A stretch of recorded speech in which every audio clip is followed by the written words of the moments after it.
और एक बड़ी खबर आपको बता दें, राजधानी दिल्ली को दहलाने की साजिश नाकाम हुई है। उग्रवादी संगठन का लीडर गिरफ्तार किया गया। मणिपुर का उग्रवादी कमांडर अरेस्ट हुआ। दिल्ली से हाउ बिजम दिलीप सिंह अरेस्ट किया गया। उग्रवादी संगठन केसीपी का मास्टरमाइंड है। दिल्ली में एक सीक्रेट मीटिंग करने आया था। उग्रवादी से पूछताछ के बाद उसके पास से गोला बारूद बरामद हुआ है। मणिपुर का ये उग्रवादी कमांडर है जिसे अरेस्ट किया गया। दिल्ली को दहलाने की साजिश थी।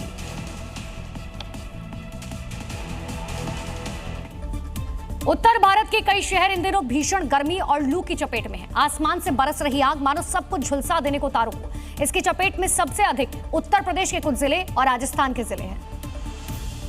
वही बढ़ते हुए तापमान के साथ राजस्थान का श्रीगंगानगर जिला दुनिया का सबसे गर्म शहर बन गया। यूपी के बांदा का तापमान भी पछाड़ते हुए यहाँ का पारा 48.2 डिग्री सेल्सियस दर्ज हुआ, जिसके चलते दोपहर के समय यहाँ की सड़कों पर सन्नाटा छाया रहता है। सिर्फ इक्का दुक्का ही वाहन सड़कों पर चलते हुए दिखाई दे रहे हैं।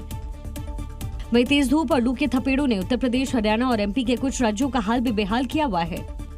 बढ़ती गर्मी को लेकर लोगों की परेशानी बढ़ी हुई है। सामान्य से तापमान तकरीबन 4 डिग्री ऊपर दर्ज किया गया। ऐसे में लोगों को सावधानी बरतने की जरूरत है कि बेवजह धूप में बाहर ना निकलें और निकले भी तो सिर को ढककर ही निकलें और पानी का सेवन ज्यादा करें। उत्तराखंड के जंगलों में लगी आग अब बेकाबू होती जा रही है, जिसकी वजह से हजारों हेक्टेयर की वन संपदा जलकर पूरी तरीके से खाक हो गई है। आग का सबसे अधिक असर गढ़वाल में दिखाई दिया। जहां से आग लगने की भीषण तस्वीरें सामने आ रही हैं। टिहरी गढ़वाल में भी जंगल का एक बड़ा इलाका आग की भारी लपटों में घिरा नजर आ रहा है। कई किलोमीटर दूर तक ये आग फैली दिखाई दी, जिसमें सैकड़ों की तादाद में दूर दूर तक पेड़ जलते नजर आए। हालात ये हो गए कि क्षेत्र के जंगलों में लगी आग अब रिहायशी इलाकों तक पहुंचती जा रही है। धुएं से कई गांवों के लोगों को भारी परेशानी का सामना करना पड़ रहा है। आग बुझाने के लिए वन विभाग की टीम युद्ध स्तर पर काम कर रही है, लेकिन आग इतनी भीषण है कि लगातार जंगलों में फैलती जा रही है। कोटा मेडिकल कॉलेज में प्रसूताओं की हालत बिगड़ने से परिजनों में भारी चिंता और काफी गुस्सा है।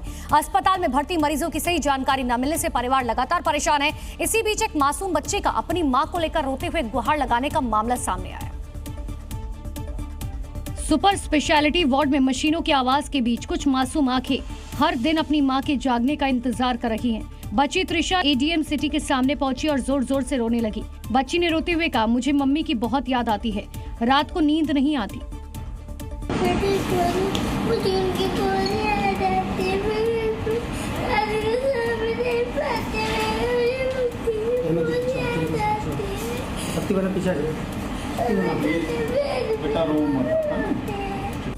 उसकी आंखों में डर था, इंतजार था और एक मासूम उम्मीद थी कि कोई उसकी मां को ठीक कर दे। त्रिशा की मां रागिनी 4 मई से कोटा की न्यू मेडिकल कॉलेज हॉस्पिटल में भर्ती है। सिजेरियन डिलीवरी के बाद उनकी तबीयत बिगड़ गई थी। बद्रीनाथ धाम में इस बार यात्रा अपने चरम पर पहुंच चुके। हर रोज 35,000 से ज्यादा श्रद्धालु बद्रीनाथ धाम के दर्शन करने के लिए पहुंच रहे हैं। वहीं हाईवे पर वाहनों की लंबी लंबी कतारें देखी जा रही हैं और जोशीमठ से लेकर मारवाड़ी तक हर दिन जाम की समस्या बनी हुई है।